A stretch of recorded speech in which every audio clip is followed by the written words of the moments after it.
நரை வந்த பிறகே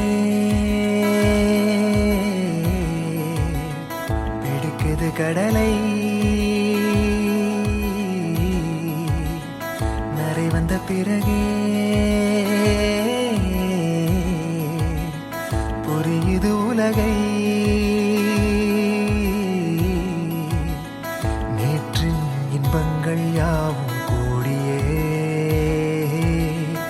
இன்றை இப்போதை അർത്ഥമാക്കുതേ. ഈ ടാറ്റൂയിലോട്ട് എങ്ങനെയാണ് വന്നത്? ഈ ടാറ്റു മെയിൻലി ഒരു കോമ്പസും ഹെൽമെറ്റും ആണ് ഇതിന്റെ ഒരു തീമായിട്ട് എടുത്തിരിക്കുന്നത്. എനിക്ക് ഏത് ഡയറക്ഷനിലോട്ട് പോവാണെങ്കിലും റൈഡിംഗ് ഗിയേഴ്സ് ഇട്ട് ബൈക്കിൽ യാത്ര ചെയ്യണം എന്നുള്ളതാണ്.